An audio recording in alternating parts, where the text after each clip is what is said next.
This is a live address from the leader of the Ambazonia War of Independence.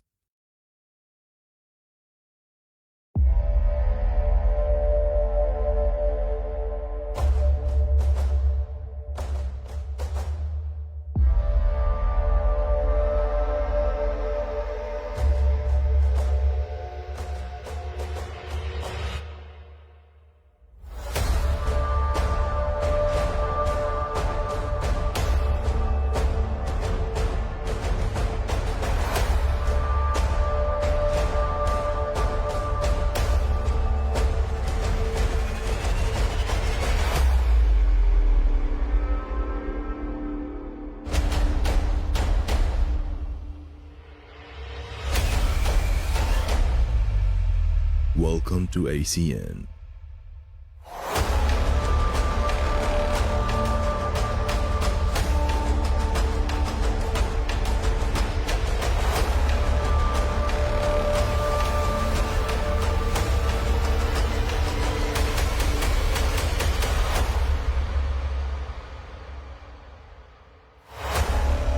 The Liberation TV of Ambazonia.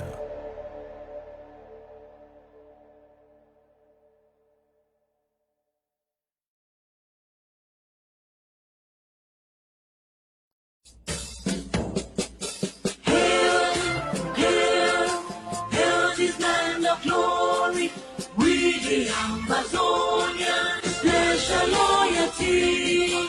Praise to our Savior who granted us the freedom. And legend to the hero who God alone we gather. Glory to glory, we rise and never to fall. Here in a nation, flowing rivers and holy. Glory, glory, glory to the Father for making you a nation, a joy forevermore. Ambazonia, land of freedom, you shall live in plenty, meeting our need. And your children shall be like the stars above. The Most High God being the watchman of this nation. Ambazonia, land of freedom, you shall live in plenty, meeting our need. And your children shall be like the stars above. The Most High God being the watchman of this nation.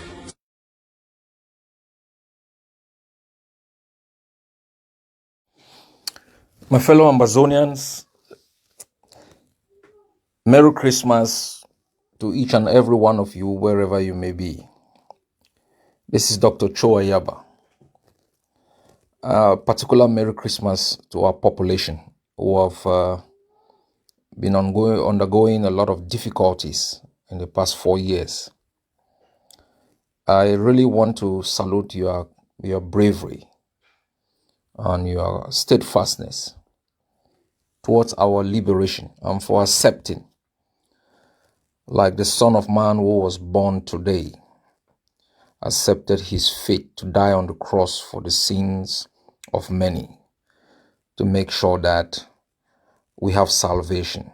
That is a sacrifice that should always be in the back of our minds as we sacrifice for our children, for those who are yet unborn, in honor of our fallen heroes, and in gratitude to all those still locked up in prisons across Cameroon.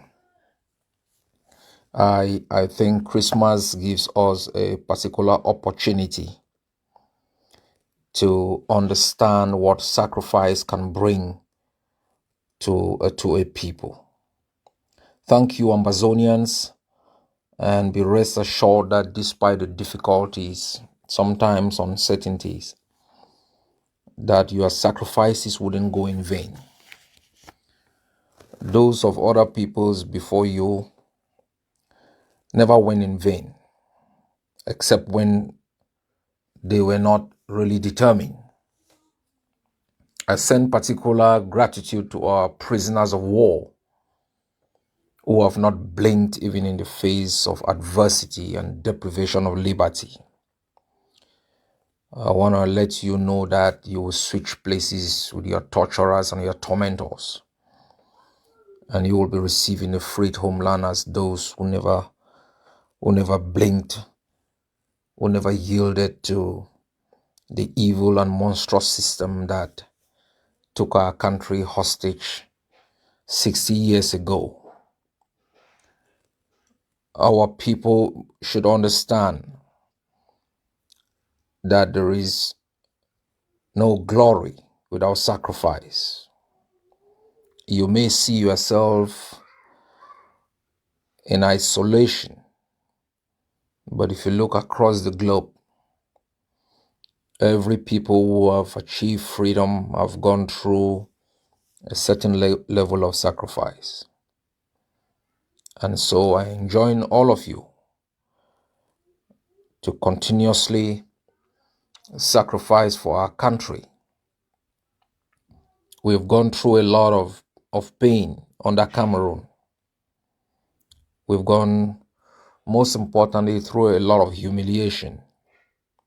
Sometimes your country may be occupied by another country whose people, government and institutions have at least some level of respect for you. Cameroon doesn't. Its people don't. Its politicians don't.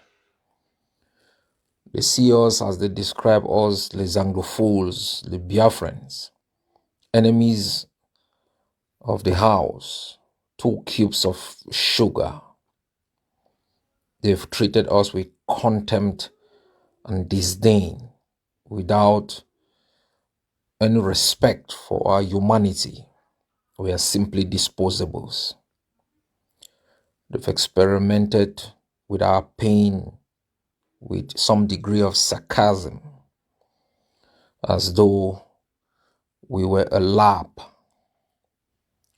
Every time we push forward, they throw crumbs like we were dogs, hoping that hunger, frustration, deprivation, uncertainty will make us to fall prey.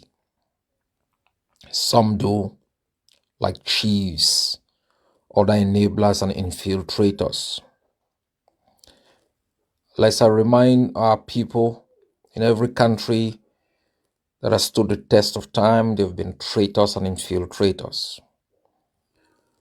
The greatest traitor in the liberation of France after the invasion by Germany was Pétain, put in place by Adolf Hitler to speak for the Germans and to make sure France remains under the strongest control of the Germans.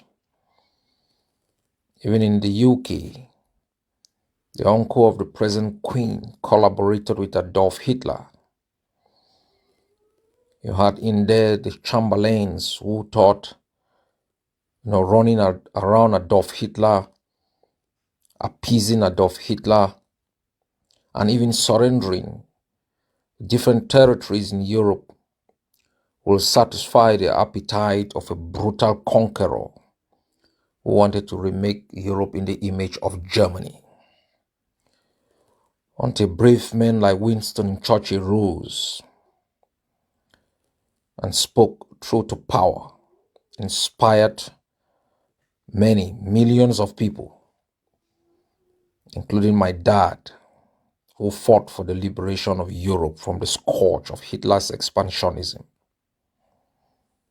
He will die never seeing his own country free. He will return from war not knowing his own country will be betrayed. Yesterday, the United Kingdom finally made a deal with the European Union to be fully independent. On behalf of our people, I want to congratulate the United Kingdom for that momentous decision to be free, to be independent. Let us understand, Amazonians, the concept of Europe has been highly driven by the French. The reason has been the French have sought to bring together Europeans as a counterweight to the Anglo-Saxons, led by the Americans. The French have worked extremely very hard as their power over different continents has waned to compensate for that weakness with a European alliance that gives them a powerful voice and a counter-powerful voice against the Anglo-Saxons and pro-American alliance. The British have been in a conundrum, being confused whether to pay full loyalty to the American alliance or loyalty to the European project, knowing fully well that the European project is driven by the French. The British have always been on the fence. But finally, they have voted to leave the European Union and to engage with Europe as an independent state, being able to use its parliament to debate and cause policies to be adopted, and using number 10 Downing Street as the sole instrument of policy implementation. Now it can trade, it can create free trade zones with any country it wants and not tied to Central European dictate. Now, despite all the benefits of a free trade agreement with Europe, its biggest trading partner, despite all the benefits in terms of culture, in terms of workforce, in terms of being a proximity, the British have still decided to leave, despite the fact that it exercised domestic power over a lot of other legislation and policies that are dictated from Brussels. The desire by Britain to fully have control of its destiny, overcame other little opportunities associated with trade, politics, and culture. And I hope that the exit of the United Kingdom from the European Union will give them an opportunity to reflect on the role they played in the botched decolonization process that took us from an independent state into an enslaved people. I hope that we are going to use this opportunity to remind the Brits and its government that Amazonia needs to be recognized as an independent country, and that the United Kingdom owe us,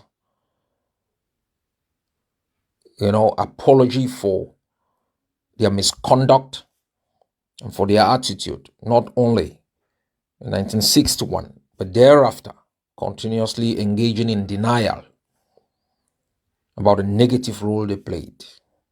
And we have also pointed out that if the United Kingdom could send thousands of troops in the Falkland Islands, far away, a territory, an enclave claimed also by Argentina, to fight in the defense of the British, of the Union Jack to fly over the Falklands, if they could invest in money and treasure and other agencies to secure for Hong Kong a one country, two system equation, why did they betray Amazonia? And why have they continuously engaged in denial about negative role they played?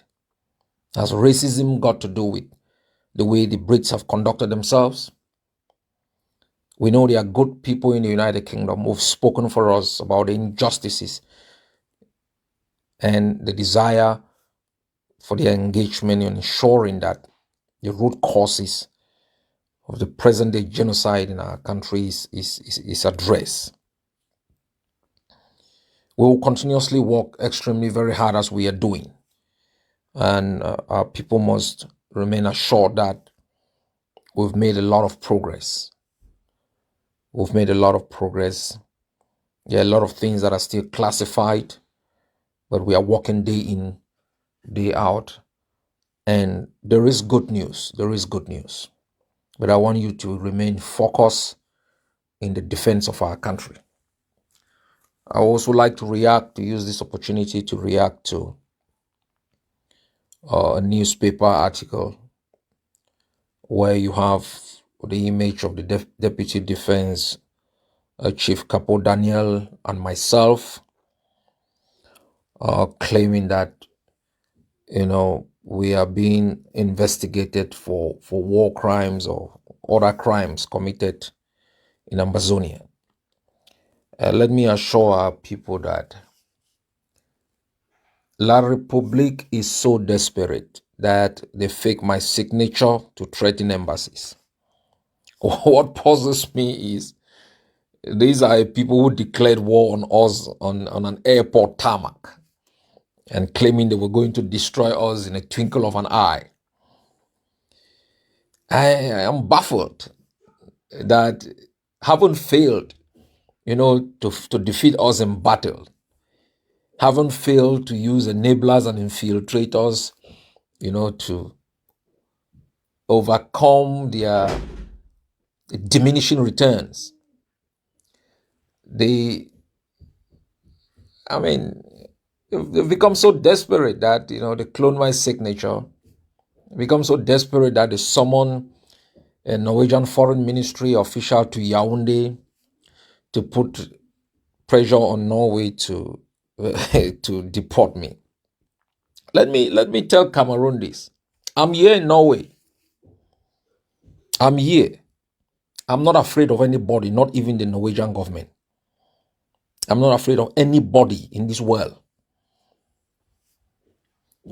I was in Germany. I was never afraid of the Germans. They put me in jail there for 30 days. I'm not afraid of anybody in this world.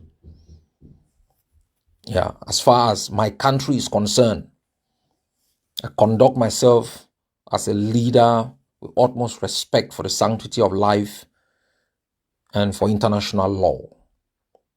And I'm very certain that we are conducting ourselves utmost respect for customary practices and international norms. We are no signatory to any international treaty, but we respect them.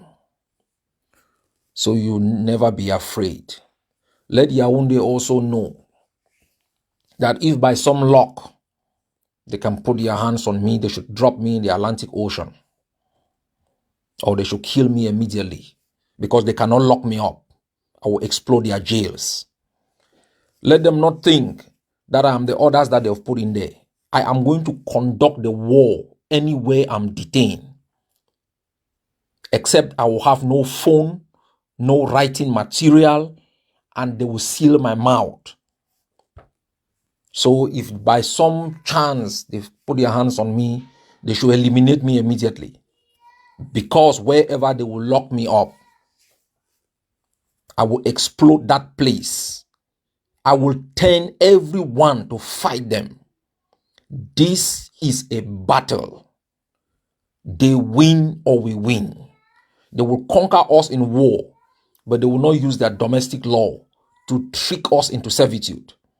This is the last stage. There is virtually nothing that they can do to me or any other Amazonian that they have not done. They have burned down our villages. They have murdered children, committed genocide. They've turned our land into a waste. They have done everything that evil can ever do to good people. We fear no more fall. So let Cameroon know this. Norway cannot help them. Not even America, not Britain can help them. As far as I am concerned, I am prepared for the next 100 years to fight them. So I want to assure our people that have no fear. Keep praying for me. Yes, as I also pray for each and every one of you. As I do my utmost best as a leader to provide to our people what is required to defend their humanity. Our right to self-defense is not going to be negotiated. I have made it absolutely clear in public My leadership is not some private stuff. When we took them out, I went on Radio France and I took responsibility because we had to define the way we conducted ourselves. We will not allow the enemy that has occupied our land to determine who we are, what our actions are.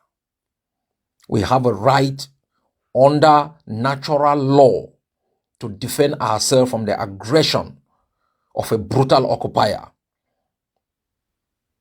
We have established a code of conduct that directs our forces how to act. There might be infractions, but no one will go to court for anything happening in Ambazonia. The only culprit in activities within our country is Cameroon. The crime of aggression, the war crimes, crimes against humanity, crime of genocide, systematic torture, which is a category under crimes against humanity, is a policy issue. And they will be held accountable. If the international community fails, we will try them the way Rwanda is trying those who committed genocide. We will hunt you wherever you hide. Amazonian foreign intelligence services, after independence, will hunt you.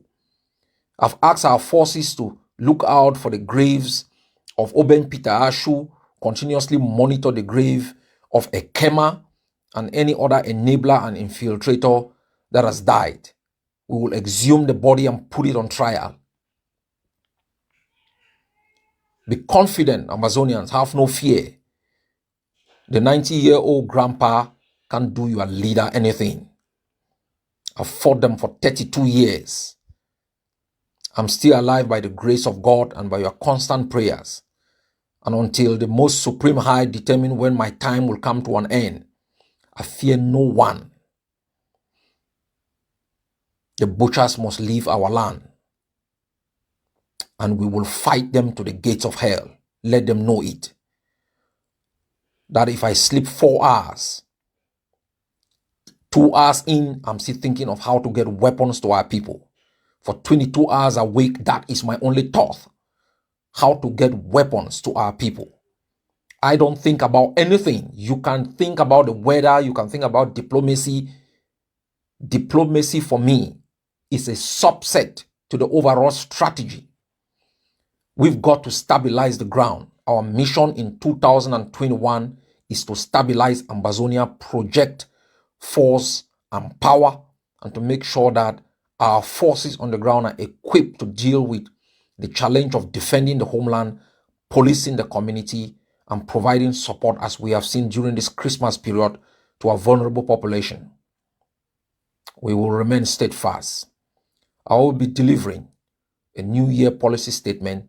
I will be giving a historical analysis of what you should know and how you should,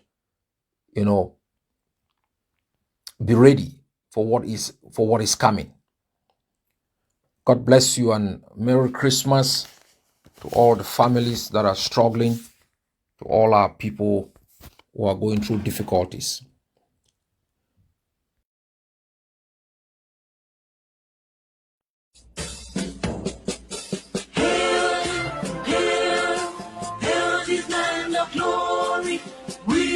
Ambazonia, special loyalty.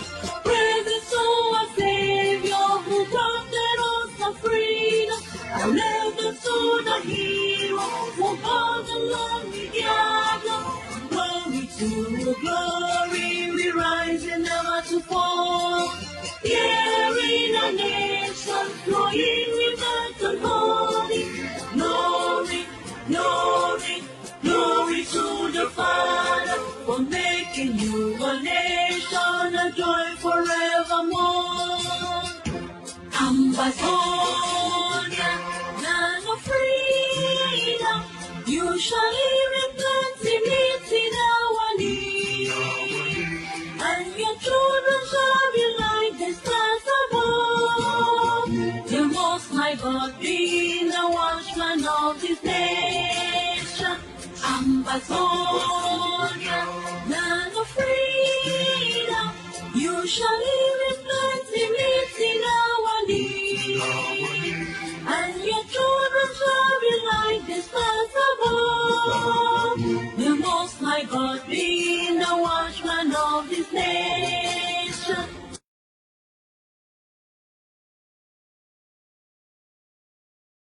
This has been a live address by the leader of the Ambazonia War of Independence. Thanks for staying with ACN, the Liberation TV of Ambazonia.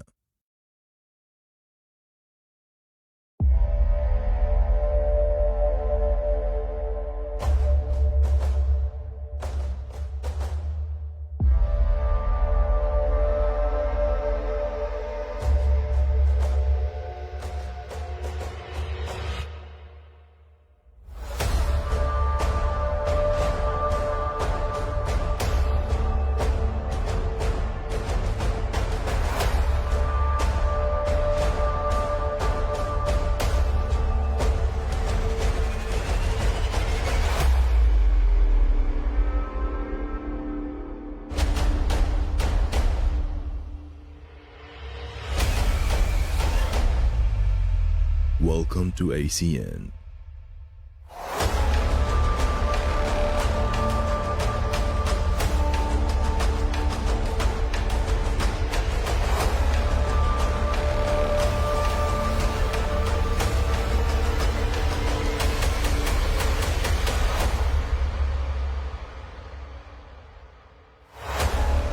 The Liberation TV of Ambazonia.